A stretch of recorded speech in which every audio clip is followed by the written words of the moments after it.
Welcome everybody, and thank you for tuning in. We are going to hold and wait for just a minute so that we can make sure that everybody has a chance to get online for the start of our presentation about the AP Capstone Program.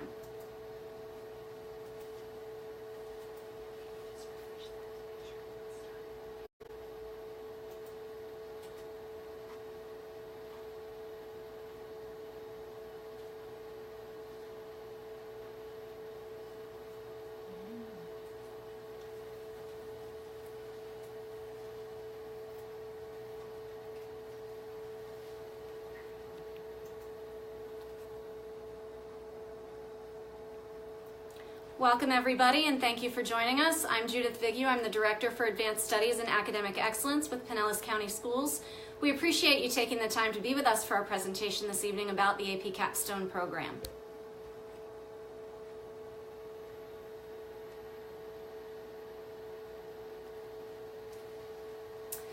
So once again, welcome. We are hoping tonight to be able to provide you with the information that you need as a parent or as a student to understand the AP Capstone Program and make a decision as to whether or not this is a good program for you or your child.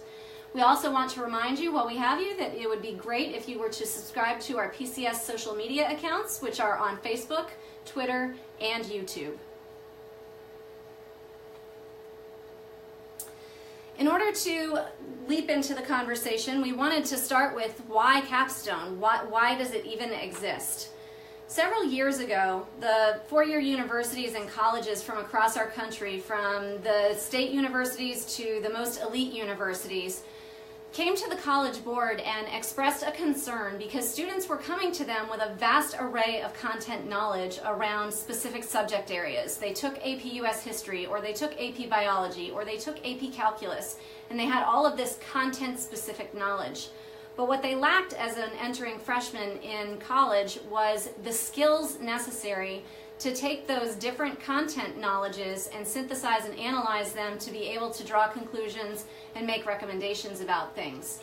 To that end, you can see Zena Evans, the Vice President for Enrollment Management and the Associate Provost for the University of Florida. One of the quotes that I like to use is her quote, because she talks about in the admissions process, the AP Capstone Program will help students to develop critical thinking skills that allow them to think independently, to analyze issues from different perspectives, to communicate clearly, and to conduct independent research. These are exactly the types of skills that they will be expected to utilize in knowledge, and the AP Capstone Program will give them a terrific head start. When this is coming from one of the strongest universities in our state, I think it speaks volumes about the credibility of the program. You can see in bulleted fashion at the bottom of this slide a lot of different information in regards to the types of things that the students will take part in during their two-year AP Capstone experience. The first course in the AP Capstone experience is AP Seminar.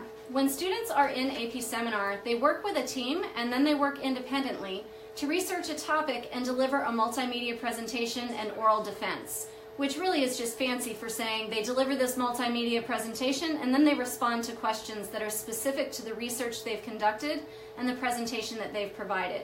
So they start by working with a collective team, and that team looks at things from different lenses, pulls their research together, draws conclusions, and makes this presentation to a group of people and responds to questions.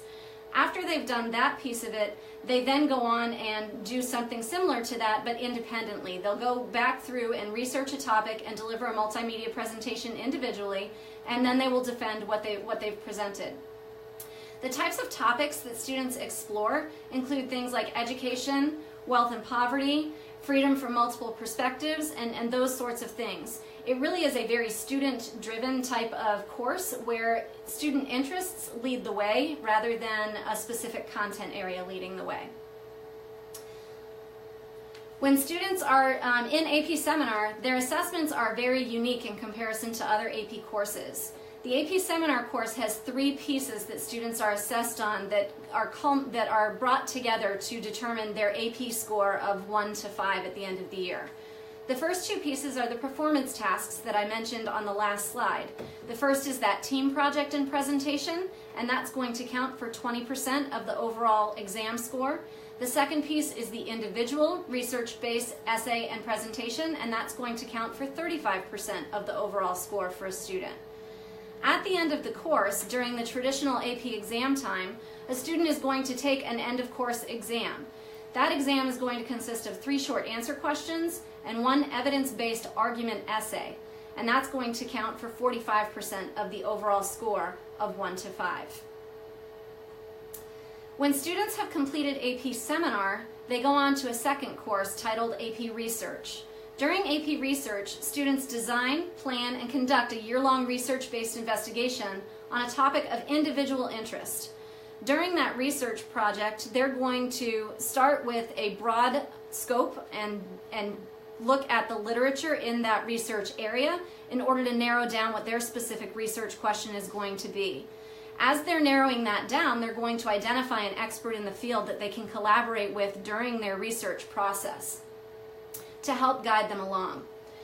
Their research question that they narrow down to is typically based on a gap in the current field of knowledge. And then students, when they do their presentation at the end of that culminating research project, they explain how they approached the research, they present what their findings were, and they interpret the significance of those findings, and then they even go on to provide possible next steps for research in their chosen field.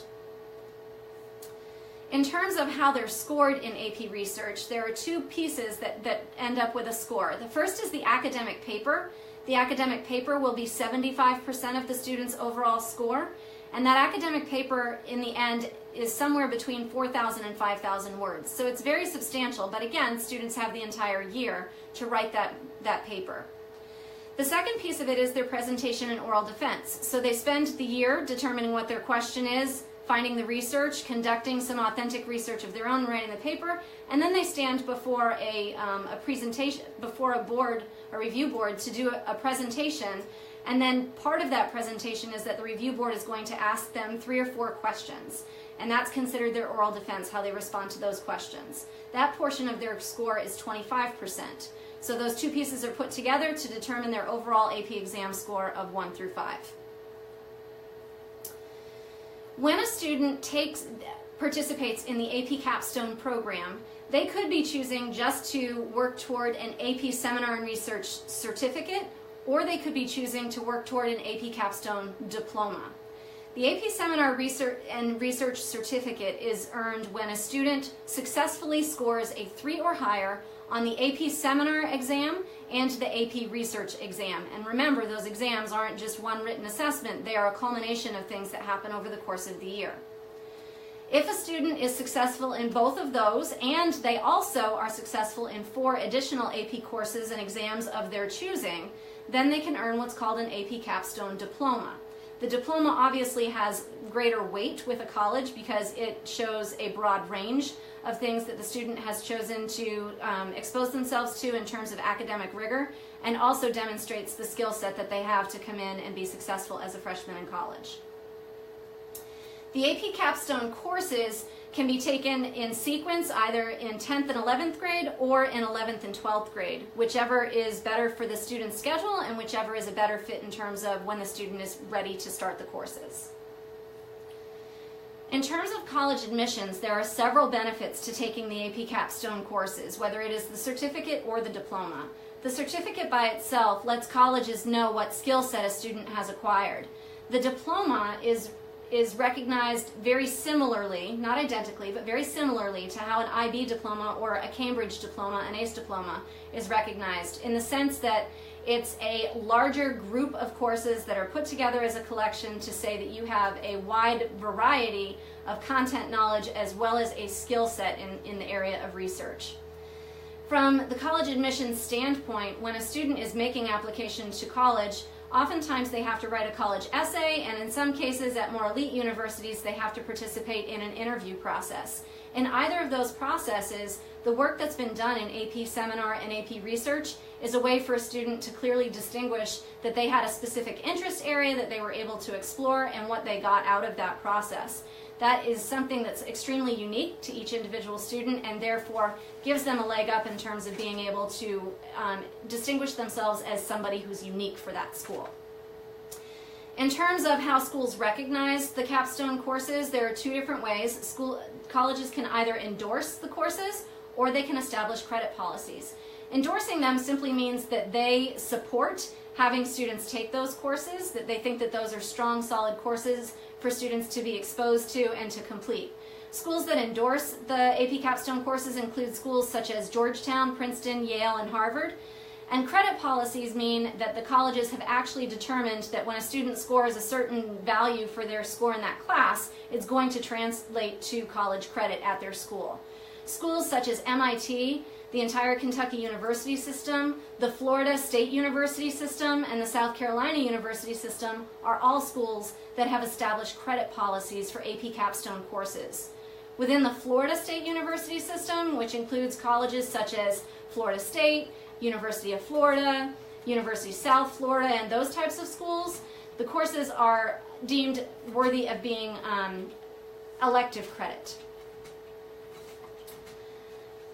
We do have some staff members in the background answering questions in the comment area, but if there are lingering questions, I'm going to give our staff just a minute to pull those together and let us know what those are so that we can try to address them for you this evening.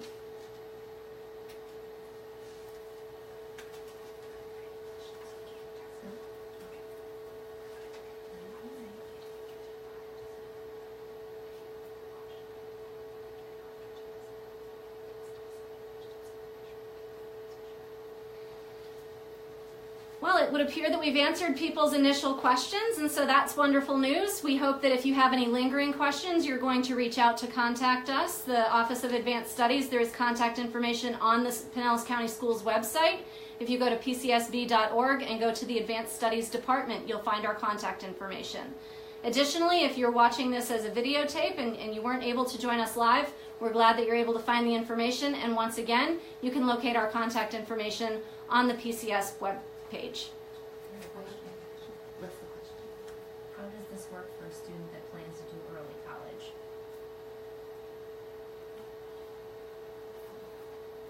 If there are any questions that are posted after this time, we will go ahead and follow up with you individually if you leave us some contact information. Thank you very much for joining us. Have a great night.